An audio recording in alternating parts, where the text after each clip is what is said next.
Graça e paz, irmãos. Vamos abrir a palavra em Gênesis,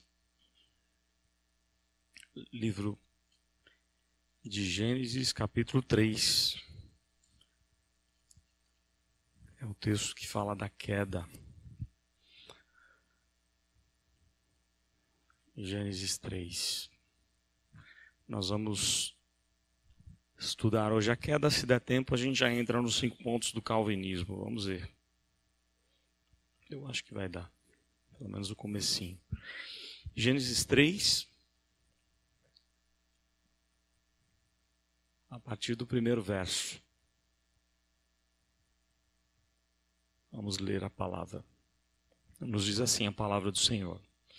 Mas a serpente, mais sagaz que todos os animais selváticos que o Senhor Deus tinha feito, disse à mulher: É assim que Deus disse: Não comereis de toda árvore do jardim? Respondeu-lhe a mulher: Do fruto das árvores do jardim podemos comer, mas do fruto da árvore que está no meio do jardim, disse Deus, dele não comereis, nem tocareis nele, para que não morrais. Então a serpente disse à mulher: É certo que não morrereis, porque Deus sabe que no dia em que dele comerdes, se vos abrirão os olhos, e como Deus sereis conhecedores do bem e do mal. Vendo a mulher que a árvore era boa para se comer, agradável aos olhos e árvore desejável para dar entendimento, tomou-lhe do fruto e comeu, e deu também ao marido, e ele comeu. Abriram-se então os olhos de ambos, e perceberam que estavam nus, coseram folhas de figueira, e fizeram cintas para si.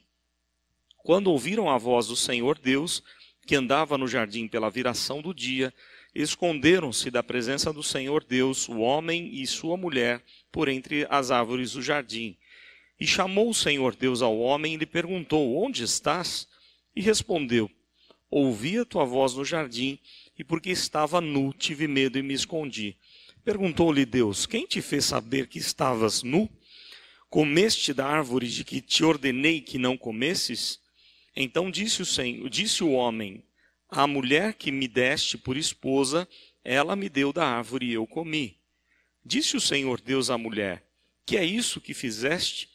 Respondeu a mulher: A serpente me enganou e eu comi.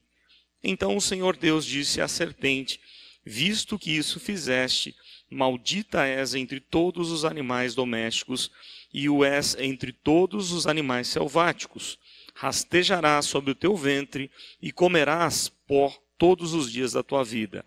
Porém, inimizade entre ti e a mulher, entre a tua descendência e o teu descendente. Este te ferirá a cabeça, e tu lhe ferirás o calcanhar. E a mulher disse: Multiplicarei sobremodo os sofrimentos da tua gravidez, em meio de dores darás à luz filhos. O teu desejo será para o teu marido, e ele te governará. E a Adão disse: Visto que atendeste à voz de tua mulher, e comeste da árvore que eu te ordenara não comesses, maldita é a terra por tua causa. Em fadigas obterás dela o sustento durante os dias da tua vida. Ela produzirá também cardos e abrolhos, e tu comerás a erva do campo. No suor do rosto comerás o teu pão, até que tornes a terra, pois dela foste formado, porque tu és pó e ao pó tornarás. E deu o homem o nome de Eva à sua mulher, por ser a mãe de todos os seres humanos. Fez o Senhor Deus vestimenta de peles para Adão e sua mulher, e os vestiu. Então disse o Senhor Deus: Eis que o homem se tornou como um de nós, conhecedor do bem e do mal. Assim que não estenda a mão e tome também da árvore da vida, e coma e viva eternamente. O Senhor Deus, por isso, o lançou fora do jardim do Éden, a fim de lavrar a terra de que fora tomado. E expulso o homem, colocou querubins no oriente do jardim do Éden, e o refulgir de uma espada que se revolvia para guardar o caminho da árvore da vida. Muito bem, vamos falar um pouquinho sobre a queda da humanidade, conforme lemos aí no livro de Gênesis capítulo 3. Tem algumas questões importantes aqui para a gente pensar, algumas questões teológicas aí do capítulo. Primeiro ponto, quando a gente pensa em queda, o termo queda, tudo bem para todo mundo? Queda da humanidade, a referência à queda do homem, ao pecado da humanidade, ok? É um termo conhecido entre nós como a queda da humanidade. E Deus permite e determina ordenar essa queda. A queda é para a glória de Deus. É verdade que Deus não é culpado disso. Houve uma grande discussão na história da igreja de quem seria o criador do mal. Na verdade, Deus não é o criador do mal. Ele não cria o mal em si. O mal vem por meio da sua criatura. Ele não é responsável por isso. No entanto, nós também sabemos que Deus é soberano e ele permite a existência do mal. Ok? Então, de alguma forma, o mal estava ordenado por Deus, mas ele não é o criador do mal. É um dos grandes mistérios da Bíblia e talvez para nós entendermos um pouquinho, nós só podemos dizer que Deus é o autor do mal se pensarmos que ele é o autor potencial do mal. Ou seja, o mal só existe porque Deus criou seres capazes, potentes para fazer o bem e para fazer o mal. Mas ele diretamente não é responsável por isso. Aliás, Deus sempre orienta o seu povo para que não faça o mal. Mas quando o povo de Deus faz o mal, o que ele faz? Ele usa esse mal para a glória de Deus, para a glória dele. Não é? O grande exemplo que a gente tem na Bíblia, o erro dos irmãos de José. Quem é que errou? Foram os irmãos dele, não é? Ou Deus que errou? Não, mas não havia um propósito de Deus para que José fosse ao Egito? Havia. Então Deus pega aquele mal feito pelos homens, que ele não tem responsabilidade com isso, e ele transforma para cumprir os seus propósitos eternos. Então Deus, um trechinho aqui da própria Confissão de Fé de Westminster, Deus permite e determina ordenar a queda para a sua própria glória. Tá? E aí a gente pode ler alguns textos, como esse de Romanos 11, que é bastante instrutivo aí para a gente, Romanos 11, 32, quando Paulo está ficando aí extasiado, né, ou perplexo com tanta sabedoria, com tanta glória de Deus, e ele mesmo não consegue compreender, antes daquele cântico maravilhoso, né, que ele faz para Deus. No verso 32 ele diz assim: porque Deus a todos encerrou na desobediência, a fim de usar misericórdia para com todos. Então vejam só, Deus permite que toda a humanidade caia, para que ele use da sua misericórdia para com o povo de Deus. Um outro texto que nós conhecemos bem é aquele de Apocalipse 13, que diz assim: o cordeiro já havia sido entregue antes da fundação do mundo. Ou seja, Deus não foi pego de surpresa quando Adão e Eva pecou. Tudo isso fazia parte do plano dele.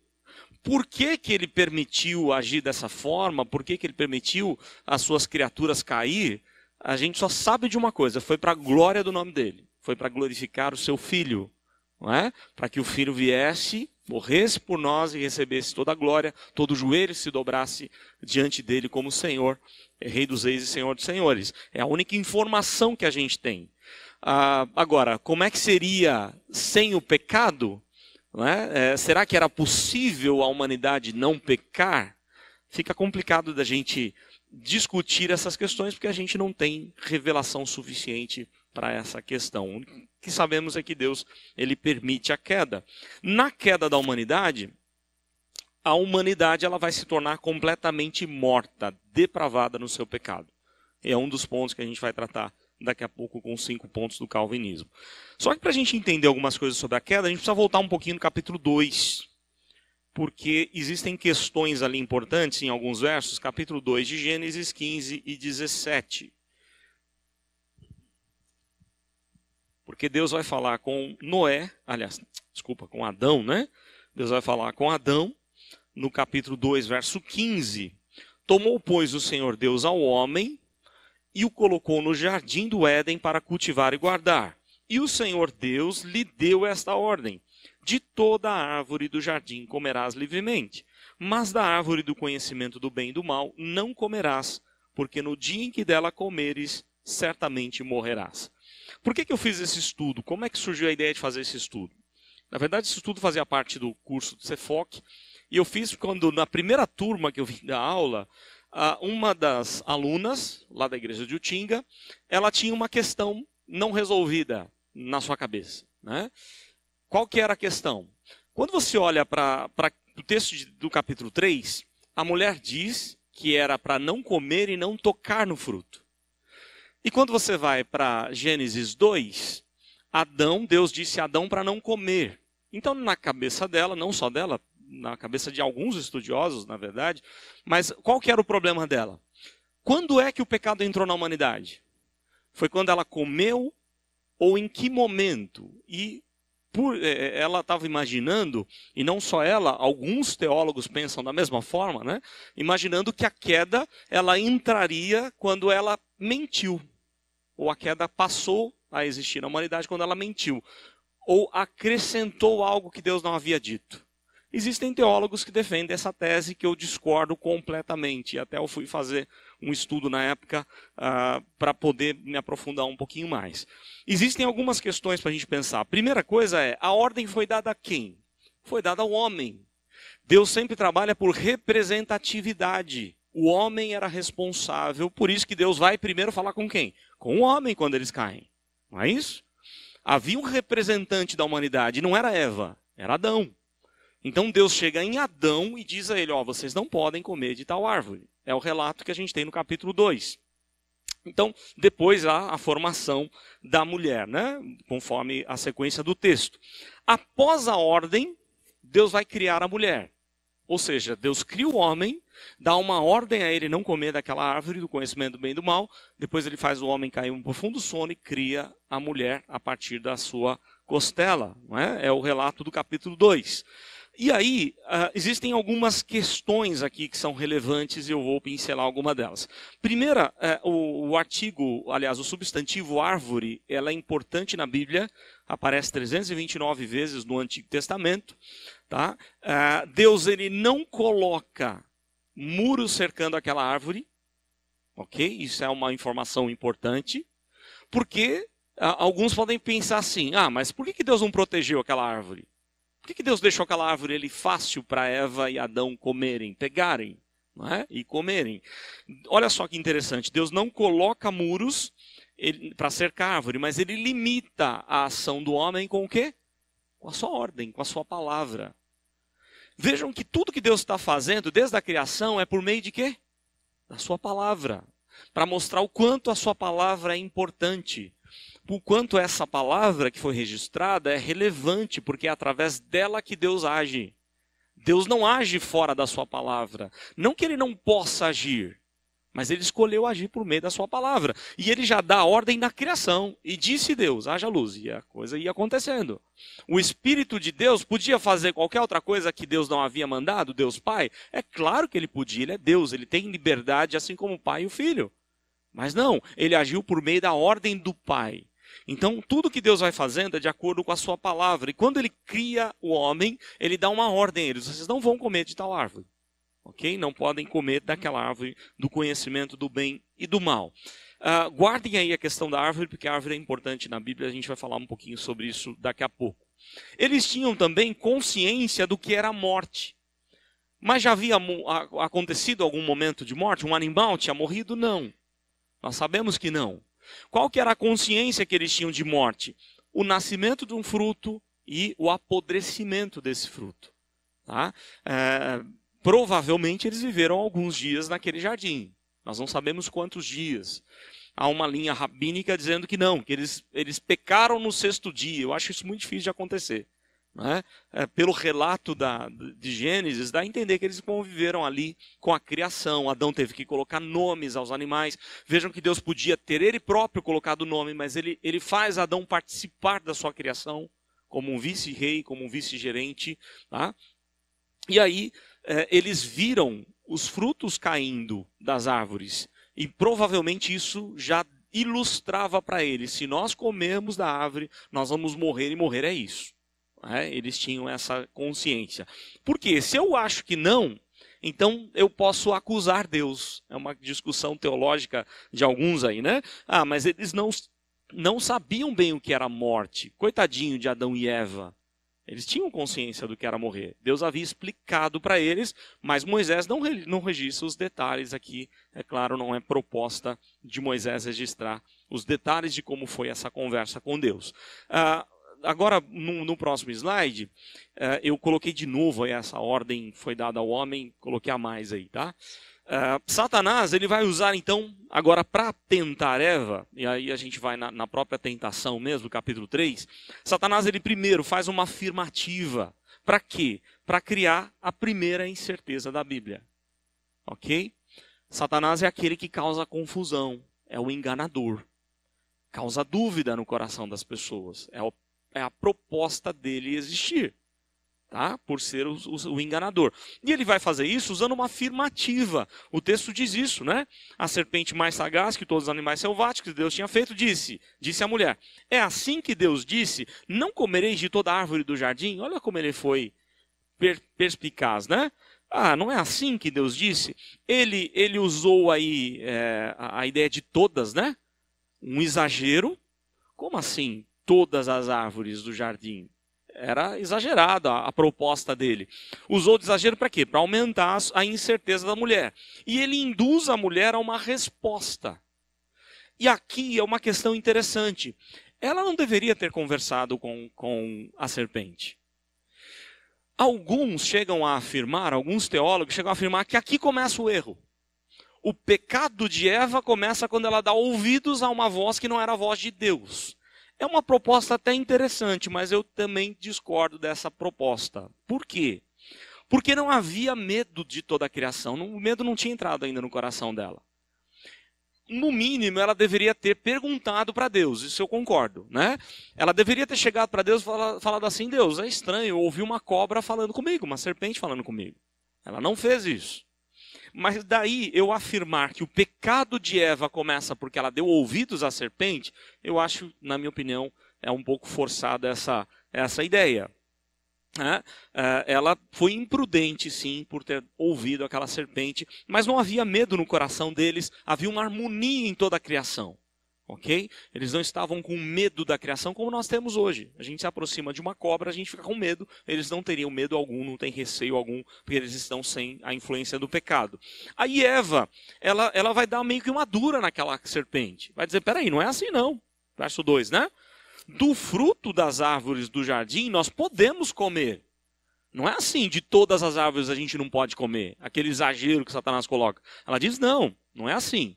Tá? Só que aí ela vai falar assim, mas do fruto, verso 3, do fruto da árvore que está no meio do jardim, disse Deus, dele não comereis, nem tocareis nele, para que não morrais. Tem algumas pessoas que pegam os textos da palavra de Deus e para florear, para tornar uma pregação bonita, interessante, né? E fica mesmo bonito, fica até interessante. Só que quando você vai estudar o texto, você vê que não é bem assim. Porque alguns pregadores, eles pegam esse texto e falam assim, olha, tá vendo? O primeiro erro de Eva foi ter dado ouvidos à serpente, ela pecou aqui. Um segundo erro de Eva foi ela ter acrescentado algo que Deus não havia dito.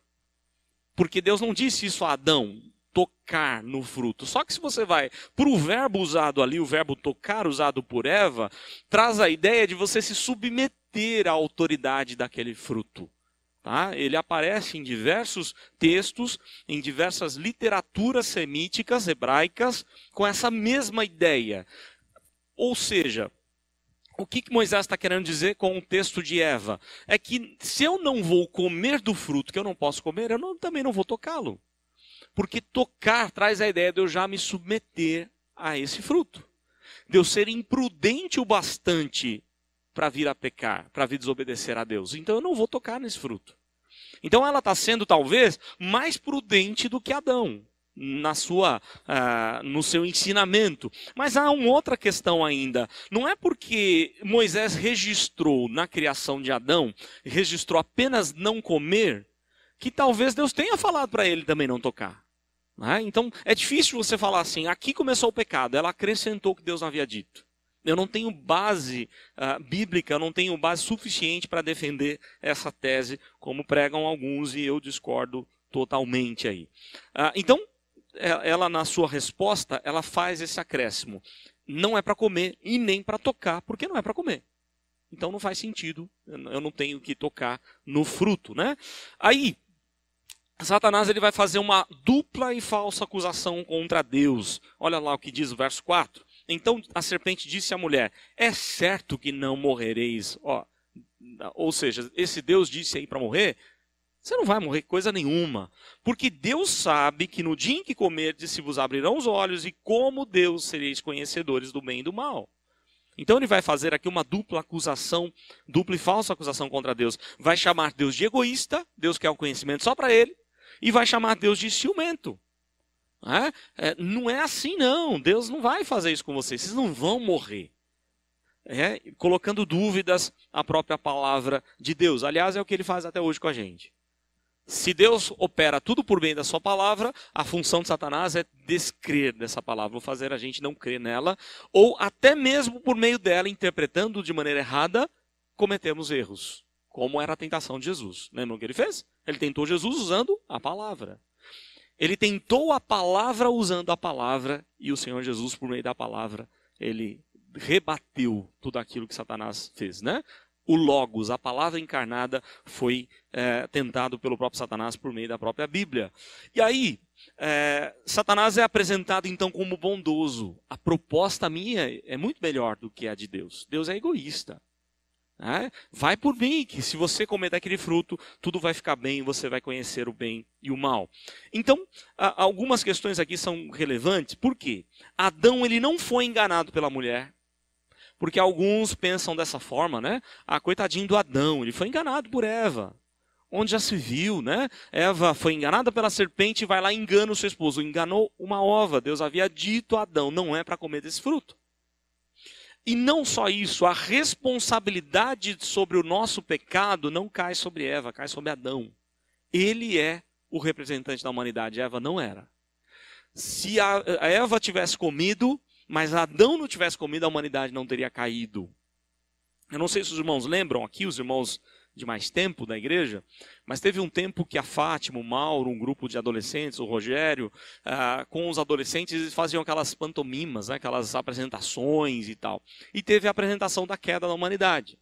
E me chamaram para o ensaio e tal, e aí eu assistindo, eu disse isso para a Fátima. Fátima, é o seguinte, quando a Eva come, legal que toda a natureza sinta o pecado entrando, tá? Começa ali um problema. Mas ainda não foi definitivo. Quando ela dá o fruto e Adão come, aí sim a queda da humanidade acontece. E aí eles enfatizaram isso, foi bem legal a forma como eles encenaram, porque ficou bem claro isso, né? Há toda uma consequência quando Adão come daquele fruto. E que se Eva apenas tivesse comido, essa consequência não aconteceria. Então Adão não foi enganado pela mulher, ele sabia qual era aquele fruto e ele comeu pelo mesmo motivo que ela. Ele viu que era agradável aos olhos, um fruto desejável, não é? Conforme diz a Bíblia, eles foram e comeram, né? O verso 6, vendo a mulher que a árvore era boa para se comer, agradável aos olhos, árvore desejável para dar entendimento, tomou-lhe do fruto e comeu. E deu também ao marido, e ele comeu pelo mesmo motivo que ela. Então ele não é inocente nessa história. Abriram-se os olhos de ambos, verso 7, perceberam que estavam nus, cozeram folhas de figueira e fizeram cintas para si. Olha só, a acusação de Satanás qual era? Não é bem assim. Deus não quer que vocês conheçam tudo como ele conhece. Só que há um detalhe interessante aí, né? É certo que Deus conhece todas as coisas, só que ele não conhece de maneira empírica, ele não conhece de relacionamento. Um exemplo muito interessante, Deus já conhecia o mal? Claro que conhecia o mal. Não é? Deus permite o mal e de alguma forma ele decreta a existência desse mal? Sim, mesmo não sendo responsável por ele e mesmo não sendo o criador do mal. Mas Deus já sabia de tudo que aconteceria e ele está por trás até permitindo que tudo isso aconteça. No entanto, Deus não tem experiência com o mal porque ele é santo e nunca vai deixar de ser totalmente santo. Ele não é um ser afetado pelo mal, pelo pecado. E aqui um exemplo que John MacArthur dá que eu acho brilhante. John MacArthur faz uma seguinte colocação. Quem conhece mais sobre uma enfermidade? E a enfermidade colocada por John MacArthur é um oncologista ou o paciente de câncer? Quem conhece mais sobre um câncer? O oncologista ou o paciente? E a gente sabe que a resposta é o oncologista. Só que ele não tem o câncer, quem tem é o paciente. A ideia é, Deus conhece como um oncologista a consequência daquele mal. Deus sabe direitinho o que o mal vai causar na vida do ser humano. Deus sabe todo o processo que vai acontecer mas ele não tem aquela enfermidade. Ele é como se fosse, está totalmente fora disso, livre disso, e conhece tudo que aquilo vai causar, mas ele não tem a influência do mal. Já o paciente que tem o câncer, ele vai ter que passar por todo esse processo, toda a consequência que aquela enfermidade traz na sua vida. Da mesma forma, Deus conhecia sim, mas não como Adão e Eva passaram a conhecer, não como o próprio Satanás conhece, de ter experiência e de sofrer as consequências com esse mal. Deus não tem um conhecimento empírico de experiência, ele não se envolve com nenhuma coisa má. E aí Eva, ela achou que teria vida em si mesma, não é? Ah, que legal, é agradável aos olhos, é boa para se comer, ou seja, a criatura que deveria se submeter à autoridade de Deus, que ela própria diz, eu não vou tocar naquele fruto, porque a minha autoridade não está sobre aquele fruto, mas ela se submete à autoridade daquele fruto, se submete a toda a criação e ela acha que é totalmente livre para tomar uma atitude como ela faz, né? E ela come então da árvore da vida. Aliás, ela achou que teria vida e ela come da árvore do conhecimento do bem e do mal. Eu coloquei aqui sobre comer da árvore da vida, porque eles tinham direito de comer da árvore da vida. Lembram disso? Eles podiam comer da árvore da vida. Só não podiam comer do conhecimento do bem e do mal. Eram duas árvores no meio do jardim. Do conhecimento do bem e do mal e a árvore da vida. Eles podiam comer todas as árvores até a árvore da vida, menos a do conhecimento do bem e do mal. E estavam possivelmente próximas, estavam as duas no meio do jardim. Só que eles têm livre acesso à árvore da vida, porque aquela árvore era um símbolo sacramental. Aquela árvore representava que eles não tinham vida em si mesmos, mas a vida deles estava simbolicamente naquela árvore. E isso é algo assim interessante, por isso que eu disse que árvore é muito curioso o termo árvore na Bíblia, porque a ideia de árvore, e quando você vai para toda a Bíblia, até o Novo Testamento, e você vai ter aqui a Bíblia iniciando falando sobre árvore, a Bíblia terminando e falando que lá no céu há árvores da vida com muitos frutos, para cada estação do ano, para cada dia do ano, há um fruto que cura as nações. Apocalipse vai falar disso. Por quê? Porque essa árvore representa o próprio Cristo. Eles não tinham vida em si mesmo, mas eles podiam comer da árvore da vida. Assim como Cristo é simbolizado na Bíblia como pão da vida, assim como ele é simbolizado como luz do mundo e tantas outras coisas, ele é também simbolizado pela árvore da vida. Ou seja, nós não temos vida em nós mesmos, nós somos criatura. Mas Deus é tão gracioso que nos dá vida por meio da árvore. Só que a partir do pecado, eles não podem mais comer daquela árvore. Mudou o caminho, né? O caminho agora é para aquele que vai morrer na árvore. Por quê? Porque a palavra madeiro e árvore é a mesma no original. Ou seja, olha só onde o texto já está apontando, né? Essa árvore da vida aponta para o madeiro da cruz. Aquele que morre na cruz, é dele que vem a vida. É dele que vem a vida eterna. Então é algo simbólico, é algo sacramental. Como participar da ceia. Aquilo que a igreja faz quando disciplina um membro, ele não pode participar da ceia. Ele perde o direito, porque ele não está mais em comunhão. É a mesma ideia. Eles não têm mais o direito ao acesso à árvore da vida. Agora o caminho é outro. Eles não podem mais tocar nessa árvore. E aí o texto vai mostrar alguns detalhes ainda mais. Eles desejam mais do que Deus havia lhes dado. E olha só, esse é um problema nosso. A gente sempre deseja mais. Eu lembro de um livro do Max Lucado, para quem gosta de livros sobre espiritualidade, ele tem diversos livros muito bons, e nesse livro ele fala sobre a prisão do querer, a maior prisão de todo ser humano, a maior prisão de todos os tempos e lugares. O quanto a gente quer, o quanto a gente sempre quer mais. Está no coração nosso, né? E aí a gente tem que tomar esse cuidado. Por quê? Porque eu não posso desejar mais do que Deus me deu. Eu tenho que me aquietar naquilo que Deus me deu. Todo pecado nasce quando você está insatisfeito. Quando você dá ouvidos à tentação de Satanás. Porque até então eles não tinham necessidade de nada. Estava tudo bem entre Adão e Eva. Não tinha nenhuma briga de casal até então. Olha que legal. Eles caminhavam super bem com a criação, entre eles. Mas Satanás começa a colocar no coração deles. Aquela árvore é melhor, porque ela te dá mais isso, mais aquilo. Mas não havia ainda problemas de insatisfação, mas ela dá ouvidos à voz de Satanás e ela deseja mais do que deveria ter desejado. Ela prova, era uma prova de um autoengrandecimento, de eu não precisar mais do meu Criador. Eu tomo as minhas decisões por minha conta mesmo, pelo meu próprio risco. E aí há uma quebra da aliança. Houve a quebra da aliança com Deus, com eles e com o mundo. Havia um pacto, uma aliança entre, alguns chamam de aliança das obras, mas não porque obras aqui é sem o fator de Deus, Deus agindo, Deus doando. Usar o termo graça é complicado, ele só aparece na Bíblia na ideia de pós-queda, graça pós a queda. Tá? Mas mesmo na criação, mesmo que não usemos aqui o termo graça, é Deus quem faz, é Deus quem dá, a criação é de Deus, não é nossa, não é da criatura. Então eles estavam sobre um pacto que alguns chegam a chamar de pacto da criação. Eu prefiro o pacto da criação, há outros que pensam de pacto das obras, mas obras traz o termo de que eles precisavam fazer alguma coisa por conta deles próprios, e não é essa a ideia bíblica. A ideia seria o pacto da própria criação. Havia um pacto entre eles, Deus e o mundo, e eles passam agora a depender da criação. O que eles fazem? Eles vão pegar folhas de figueira e vai fazer cintas para si.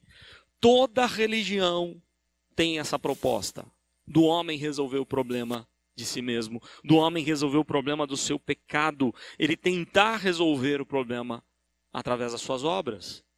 Mas não é assim. Deus aceitou aquelas folhas de figueira? Lá no final do relato de Gênesis 3, o que Deus faz?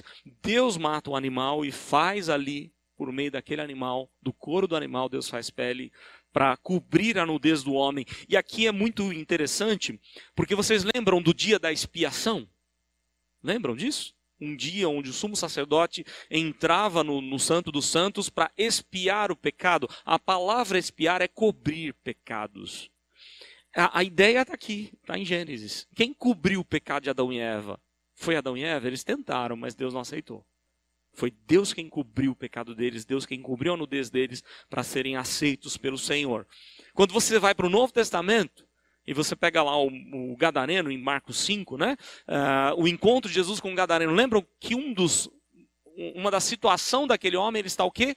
Nu. Além de tão transtornado, quebrando os grilhões, se ferindo, tentando matar as pessoas, ferir as pessoas. Ele está preso naquele cemitério, né? Mas ele está nu. E quando eles voltam para ver o que aconteceu com a transformação daquele gadareno, porque os vários porcos tinham caído no abismo, os irmãos devem lembrar do texto, há uma referência muito interessante ali. Eles encontram aquele homem aos pés de Jesus, não mais transtornado, aos pés, dando a ideia de que está ouvindo as instruções do mestre, ok? Ele queria matar o mestre, agora ele está aos pés de Cristo, mas há um detalhe, ele está vestido. E o verbo usado por Marcos é magnífico, porque ele usa numa voz, a voz pacífica, dizendo assim, quem vestiu foi Deus. E aí eu fico imaginando aquela cena maravilhosa, onde o próprio Cristo pega uma roupa e veste aquele homem. Ele está vestido pelas mãos de Deus, para mostrar que se você estiver vestido por suas próprias roupas, Deus não vai te aceitar. Ele aceita aquilo que o Filho dele fez no nosso lugar. O cordeiro que foi morto lá no Éden, já simbolizando, claro, a gente não sabe qual era o animal, mas aquele sangue derramado no Éden, que cobre a nudez de Adão e Eva, vai ser assim por todo o tempo, durante toda a Bíblia. Então, há detalhes magníficos aqui da criação, da queda. Eles tornam-se indivíduos isolados, perderam o sentido de unidade, de harmonia, começa a briga agora do casal. Satanás vai estabelecer o seu reino parasita, e isso é interessante, porque Satanás ele não tem poder em si mesmo, mas ele é o reino parasita, ele é aquele que suga as energias do reino de Deus. Quem é o único rei? É Deus. Satanás nunca foi rei de nada. Ele não é senhor de nada. A Bíblia não fala que há dois senhores, há um só senhor, e esse é Deus. Ok? Alguns têm Satanás por senhor, mas ele não é senhor de nada. Ele é um parasita. Ele suga aquilo que Deus fez, toda a criação de Deus. Ele pega tudo que ele puder de Deus, que não é dele, para tentar enganar as nações. Eles então vão se esconder, verso de número 8, né? Quando ouviram a voz do Senhor Senhor Deus que andava no meio do jardim, pela viração do dia, esconderam-se da presença do Senhor. Eles se escondem da presença do Senhor. Vejam só, eles que deveriam dominar a criação estão escondidos atrás da criação. Eles não mais dominam a criação como deveriam. Eles ouvem o som de Deus chegando. A palavra usada aqui no hebraico é interessante. Deus vai ouvir o som de Deus chegando. A ideia de um Deus que está chegando, eles sabiam. Eles reconheciam que era o próprio Deus. E o que é muito magnífico e marcante aqui no texto é, apesar do pecado, Deus vai em busca do ser humano. Deus quem vai atrás do pecador. Nunca é o pecador quem vai atrás do homem. A Bíblia deixa isso muito claro. Podemos pensar em alguns textos. Lembram lá de Zaqueu? Alguns podem pensar assim, não, Zaqueu que tomou a iniciativa, Zaqueu que foi primeiro, porque ele correu, ele subiu na árvore, mesmo um homem de posição subindo naquela árvore. Aí o texto vai continuando a falar, né, o evangelista Lucas vai falar o quê? Jesus olha para cima e diz, Zaqueu, desce depressa que me convém estar na tua casa. Imagine o susto que Zaqueu levou. Eles nunca se encontraram, como é que ele sabe quem é Zaqueu? Sabe porque já estava determinado passar por ali e ir para a casa de Zaqueu, transformar a vida de Zaqueu. É sempre Deus quem vai atrás do pecador. Não é o pecador quem vai atrás de Deus, senão a ação inicial é sempre Deus quem faz. Então Deus busca Adão e Eva, Deus exige deles confissão. E aí, né, na conversa lá de Adão e Eva, Deus pergunta, mas como é que você sabe que você está nu? E o que ele tinha que ter feito? Senhor, eu pequei, eu errei, eu comi do tal fruto, o Senhor disse para não comer, eu pequei. Foi isso que ele fez? Não, a mulher que tu me deste. Em outras palavras, o Senhor é o culpado disso. O Senhor me deu uma mulher, eu acabei pecando por causa dela. Olha só, é o que a gente faz, é o que uma criança faz quando, né? Se você não educar o seu filho, ele vai mentir. Aliás, ele aprende a mentir sozinho, já está na natureza dele mentir. E se o pai acreditar nas mentiras do filho, porque hoje os pais acreditam na mentira do filho, preferem brigar com a professora, né? A professora está sempre errada, o filho é sempre certo. E é a geração que a gente vive de delinquentes. Por quê? Porque sempre o filho está certo e as autoridades estão erradas. Esse é um problema nosso, né? Mas não é assim, não pode ser assim. O que Deus esperava de Adão? Confessa o seu pecado. Você tem a chance de se arrepender e confessar. Mas ele não fez isso. Aí Deus vai para Eva. Né? E Eva faz o quê? A mesma coisa que Adão. Foi a serpente. Por que ela também não reconheceu? Senhor, eu fui enganada, eu comi, mas eu sou a culpada. Também não fez isso. E Deus vai tendo paciência, olha só, Deus ainda assim foi paciente, assim como Ele é com a gente hoje, né? Deus é gracioso, Deus é paciente, Deus exige confissão, tá? Mas eles não, num momento eles não confessam.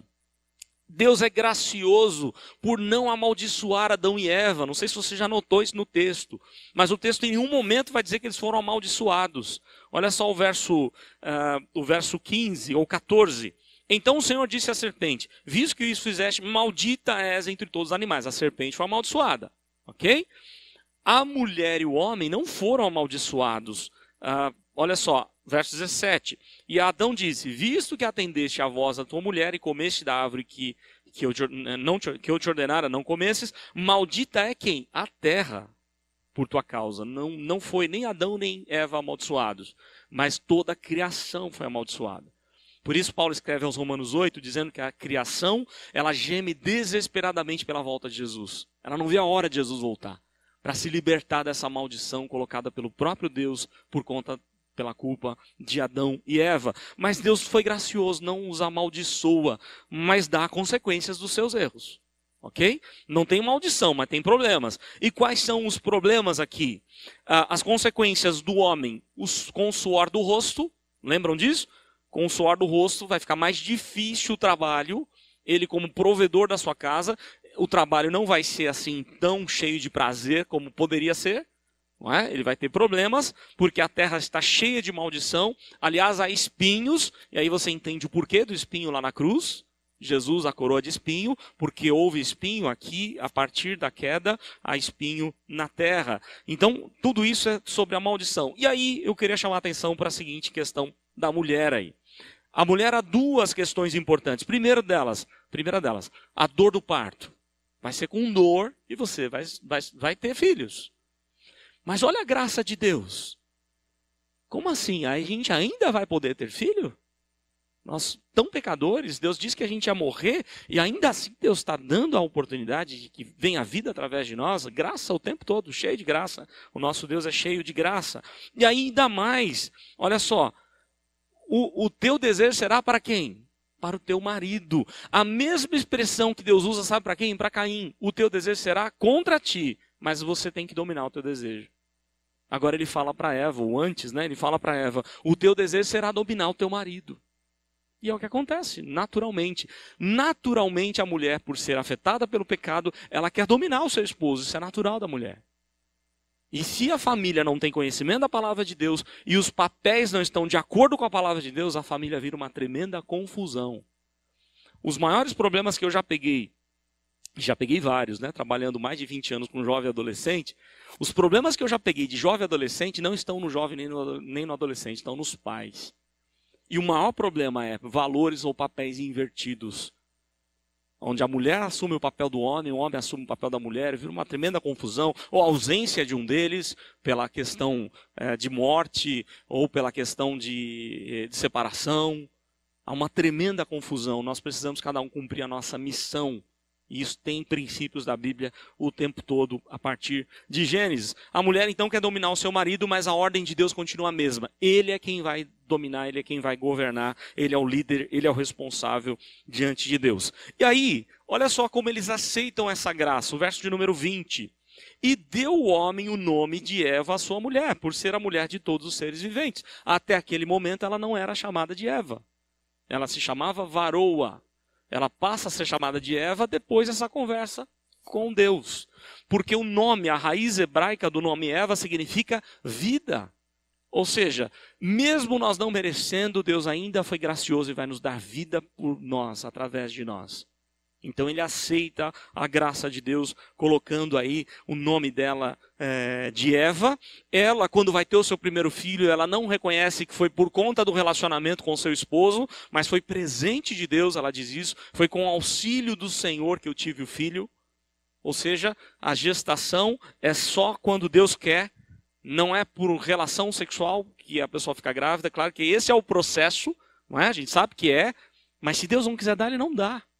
Porque ele cumpre os seus propósitos, e se ele tem propósito, a vida vai vir por meio da relação sexual, sim, mas não basta apenas ter essa relação. Verso 21. Deus então vai resolver o problema deles, né? Deus vai fazer vestimenta de pele para Adão e Eva, e a partir do 22, olha só.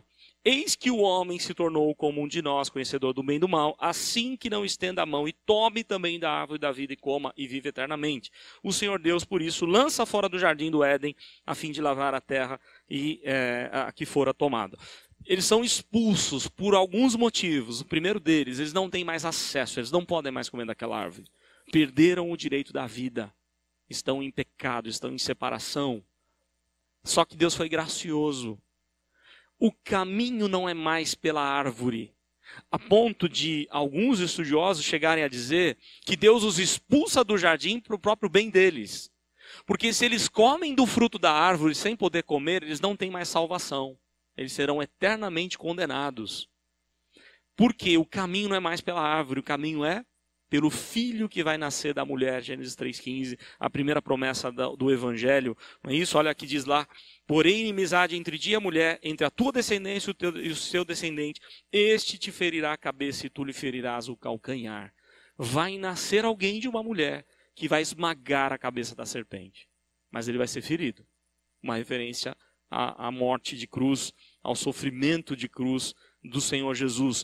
Então o caminho não é mais a árvore da vida, o caminho é por esse filho que vai nascer, que vai morrer na árvore. Ele é a própria árvore da vida. Eles não têm mais acesso, e se eles tomarem dessa árvore, eles perderão completamente a vida. Eu tenho alguns minutinhos antes de passar para vocês, e eu vou começar aqui rapidinho, só uma introdução dos 5 pontos do calvinismo, ok? Para a gente ganhar tempo. Porque já na próxima semana a gente entra nesses 5 pontos. O primeiro ponto é a depravação total. Por que a depravação total? Onde é que ela está registrada na Bíblia? Gênesis 3. Ok?